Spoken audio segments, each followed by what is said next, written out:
Hey everyone, welcome back to another episode, and today we're going to be taking a look at this bad boy right here. This is the Game Capture HD60 from Elgato. Now these guys, they made a real name for themselves because of the Game Capture HD, which is this bad boy right here. The box is a lot bigger, but they really made a name for themselves with this capture device, which I happen to have right here. So this is it. This is the Game Capture HD, and why everyone really liked this is because it had really simple to use software. It actually recorded 15 minutes of footage, even if you didn't press the record button, which was great because if you were like, oh crap, I just did something amazing, you could actually rewind the clock and go ahead and hit the record button and, you know, record your gameplay, which was great. It allowed for streaming to Twitch, and it allowed you to capture up to 1080p 30 frames per second. But you see, therein lies the problem with this particular model. It caps out at 1080p 30 frames per second. Now the good thing with this particular model was it had this little input here, which allowed you to record footage from your PlayStation 3 and retro consoles in their de facto or default setting. It had an HDMI in, and it had an HDMI out, and a USB 2.0 out, okay? And that was pretty much it, and it was really compact and small, which was what a lot of people really enjoyed with this particular model. Now, enter the Elgato Game Capture HD60. Now the number one thing with this one over this particular model is the fact that it captures up to 1080p 60 frames per second. Now that's fantastic, right? However, it has a much harder time capturing retro console footage unless you boost it up through to 720p or 1080p or whatever, because, well, let's take a look at the model itself. Here it is. This is the Elgato Game Capture HD60. You'll notice one major difference here. You have an audio in, an HDMI in, and a USB 2.0 in, and it is a USB 2.0 in, and then an HDMI out. Now, the thing is, there's no other components here, right? Like that's all she wrote. And retro consoles usually use composite. That's where this bad boy with this connector was really useful, because it allowed you to just plug in your retro console directly through this using, there's like a component attachment. You could just plug in your RCA or your composite through that, that input. So now you no longer have that. So that's important to note. Okay?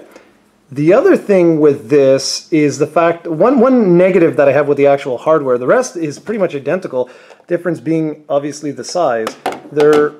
You know, this new one is really small. I mean, you can see it there. Look at it. It's really, really, really, really small. And it's quite a bit thinner, and it weighs pretty much nothing. But the one negative I have is that I really wish this input was over here and that this was the output. Because that's what they did on this one. You'll see it says HDMI in, and then the USB was on the same side as the HDMI out before. And that worked well for me because these two components go, this one goes to my PC, and this one I just looped into my receiver. But because of the way this one is, I now have a cable going here, and this is the one from the console, but a lot of my consoles are actually coming in from this way. It's a minor gripe, but I kind of wish that they had all of the inputs on like one side as opposed to this front and back thing. But again, it's a really minor gripe. It's not the end of the world. But other than that, I mean, it's really good. The only other thing, I know some people were kind of hoping for a button on this where we could just like click it to say on and off for recording. But what I really wish someone would do is release an app so we could control it via the app. I think that would be friggin' awesome. Anyways, what you also get in here is you get an HDMI cable and you get the USB 2.0 cord. In the original Game Capture HD, you got an HDMI cable, you got that adapter for the component, and you got a USB cable as well. So yeah, So as a family, as a legacy of products here, they're both fantastic. But what's really great with this is you can now record in 1080p at 60 frames per second. That's the big selling feature of this guy. So what we're going to do now is I'm just going to show you some of the software, how it works very quickly.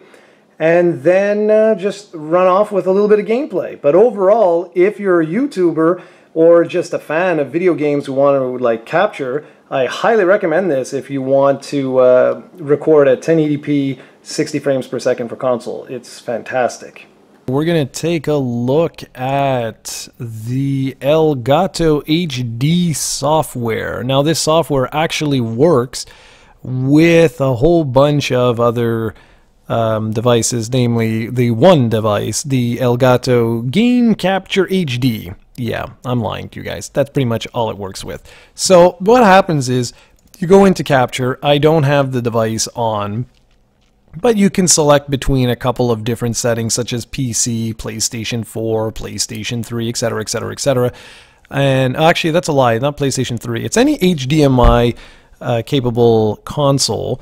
And you can adjust the game audio, live streaming. So if you wanted to like stream to Twitch or YouTube, you can do that. You have live commentary. You can have video title. You can see I'm working on Far Cry 4 right now. It tells you the amount of space you have free on this particular drive. I have lots of space. This is the drive I use to capture all my stuff. And then you just would click the stream button, the commentary button, or anything else, right? But if you want to just capture, you just go here and click on the capture. This little area here is what allows you to fast forward or rewind up to 15 minutes of gameplay that you have not recorded. So that's really cool. So like, let's say, I don't know, you were playing like Halo or something like that, and you made a really good kill, but you don't want to get up and leave the match. Well, you could finish your match, go back to here, rewind this a bit, and then hit capture. Or you just do what I do, click live, and then click capture, and away you go. So yeah, you have all these different options. You can even do tags and stuff, and then upload straight to YouTube if you want, whatever you want. Okay, you have different settings, information, etc. Now in edit, this is where you can see like my Far Cry 4, this is the footage that I've captured. And you can actually do some editing in here. I don't want to, let's see, where's some gameplay, because I don't want to take a chance. So here you go. All right, and I can go ahead and play this. I can do whatever. I can make edits right here. I don't do that. I keep everything in MP4 original format, and then I just take that and put it into my Vegas 13, and away I go. But you have all these different options that you can do, and this will compress the video for YouTube, for Facebook, etc, etc. So it's very simple. It's easy to keep all your video organized. It's a really powerful software suite that works really well. But like I said in the earlier portion of the video, I really do wish there was a way that I could have an app on my phone or something so that I could more easily record, like stop and start recording footage. It would be a lot easier because I don't actually record this footage from a PC. I record it directly from a television, and I run a 12 to 15 foot USB cable, and yeah, that's it. So for me, it would be a lot easier if I could just do that, but whatever, it's all good. So yeah, so I mean, in terms of software, this you saw, it's really simple. It's really easy to get into and to tweak some of the settings. There's really not much more to it than that, and that's pretty much it. So now we're going to take a look at some Far Cry 4 gameplay footage, just because that's what I happen to have right here, and that will be that. So here's just a very quick sample of the Elgato HD60 in motion.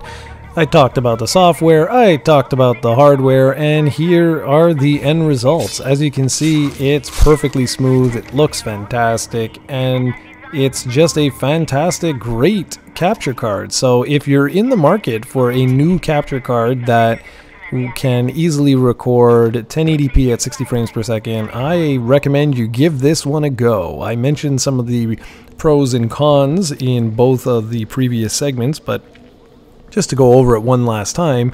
Some of the hardware placement is a little odd for the inputs, and the fact is that this will only record via HDMI inputs, so you can't connect retro consoles with composite or component. You would need upscalers and things of that nature. But overall, this is a fantastic device for what it sets out to do, which is to record 1080p footage at 60 frames per second. I recommend it. Say give it a go if you are the type of gamer who is interested in capturing footage at 1080p 60 frames per second. Thanks a lot for watching, everyone, and I'll be back soon with another video.